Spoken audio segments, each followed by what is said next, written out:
કરવાનું કેટલું આવે છે 17.5 17 દુ 34 અને અડધો ઇંચ એટલે 35 રેડી એટલે આપણે ફરમો 35 પછી શું આવે 36 ને 38 નો ફરમો લેવાનો 35 આવતું હોય તો 36 ને 38 લેવાનું 31 આવતું હોય તો 32 ને 34 આવતું હોય જે આવતું હોય ને એના પછીનો ફરમો આપણે લેવાનો થાય રેડી હવે આપણો ફરમો આપણી પાસે કમ્પ્લીટ જ છે હવે આપણે શું જોવાનું તો કે ફરમાની લંબાઈ હવે આપણો પાસે ફરમો છે એની લંબાઈ લઈ લેવાની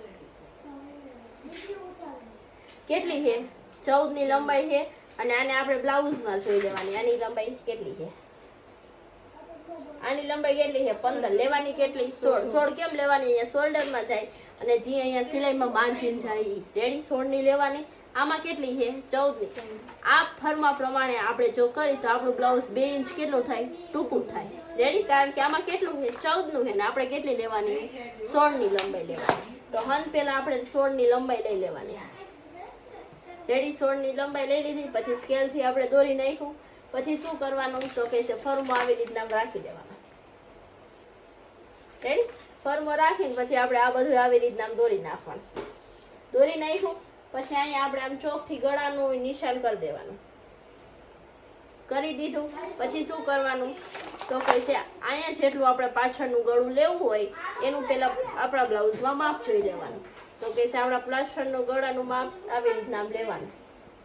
3.5 હે લેવાનું કેટલું 4.5 અડધો ઇંચ અહીંયા જાય ને અડધો ઇંચ અહીંયા જાય કુલ કેટલું લેવાનું 1 ઇંચ વધારે લેવાનું 3.5 હોય 4.5 4 હોય તો 5 5 હોય તો 6 રેડી આપણે 3.5 હે તો 4.5 લેવાનું તો અહીંયાથી મેજર પટ્ટી રાખીને 4.5 લઈ લેવાનું 4.5 લઈ લીધું પછી આને આવી રીતના અહીંયા લીટી કરીને આ બેને આવી રીતના આમ જોઈન્ટ કરીને અહીંયાથી આમ ગળું દઈ દેવાનું આ શું થઈ ગયો આપણો પાછળનો ભાગ રેડી પાછળનો ભાગ થઈ ગયો હવે શું આવે આગળના ભાગમાં કેટલા આવે કુલ પાર્ટ એક કટોરી બીજું કાપ્યો ને ત્રીજું બેલ્ટ તો આ આપણો કાપ્યો છે રેડી આ આપણી કટોરી છે ને આ આપણો બેલ્ટ છે મેં તને બુકમાં લખાવ્યું તું બુક લાવ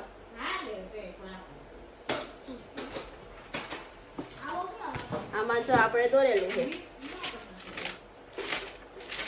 જો આ બ્લાઉઝ છે 1 2 ને 3 આ આપણો કાપ્યો છે એટલે જે આ ભાગ છે ઈ ને તી સિવાયની આ કટોરી છે તો આ કટોરી છે બીજા નંબરમાં અને ત્રીજા નંબરમાં શું છે બેલ્ટ તો ઈ આપણો આ બેલ્ટ રેડી ચોથા નંબરમાં શું આવશે બાય ને પાંચમા ભાગમાં શું આવશે આપણો પાછળનો ભાગ કુલ કેટલા ભાગ આવે કટોરીમાં 5 રેડી હવે શું કરવાનું બીજા કોઈમાં કાંઈ ફેરફાર કરવાનો નથી જે આપણે હે ઓલો હે યુનિફોર્મ આવી રીતના મૂકી દેવાનો છે પછી આપણે આમ દોરી નાખવાનું છે રેડી આ મૂકી દીધો પછી અહીંયા બેલ્ટનો ફરમો છે બેલ્ટનો ફરમો મૂકી દેવાનો અહીંયા આવી રીતના અને કટોરીનો ફરમો છે કટોરીનો મૂકી દેવાનો રેડી આપણા આવી રીતના 4 ફરમા કમ્પ્લીટ થઈ જાય સિવાય બાય રેડી બાયનો ફરમો કેવી રીતના કરવાનો તો હન પહેલા આપણે જો તારા મમ્મીના બ્લાઉઝમાં તો આપણે ટૂંકી બાઈ છે રેડી હવે આપણે લેવાની કેટલી છે લાંબી તો જેટલી બાઈ આપણે લાંબી લેવાની છે એનું પહેલા માપ લઈ લેવાનું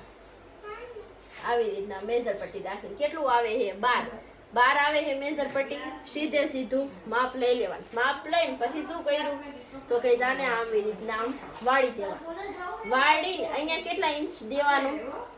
3 ઇંચ ડાઉન દેવાનું કેટલા ઇંચ દેવાનું 3 ને અહીંયાથી ને અહીંયા 3 દેવાનું આમ હા બંધ સાઈડ હા મને ખબર કરેલું છે અને તમારે શીખાઈ જાય ને એટલે હવે અહીંથી આમ શેપ દઈ દેવાનું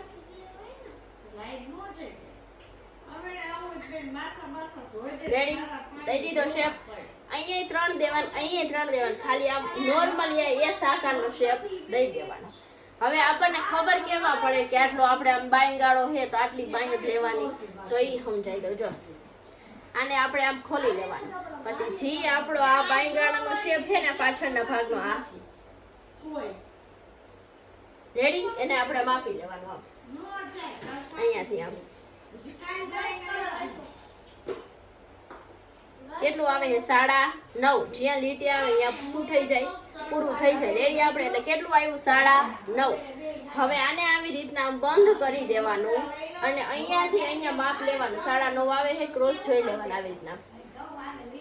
અહીંયા 9:30 આવે. રેડી? તો આપણી બાઈ થઈ ગઈ કમ્પ્લીટ. હવે આપણો બાઈ ગાળો 12 આવતો હોય, જો અહીંયા લગી આવતું હોય, આપણો બાઈ ગાળો 12 હોય ને અહીંયા 9:30 હોય, તો અહીંયા શું આવે?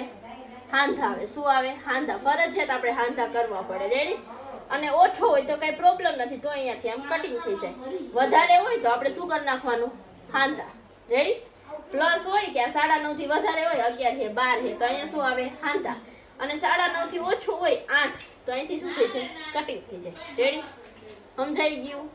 રેડી ને બધુંય? હવે ક્યાંય નો આવડતું હોય તો પૂછો, જે નો સમજાણું હોય એવું કઈ હોય એ પૂછી લ્યો. હાલો બંધ કરી લો.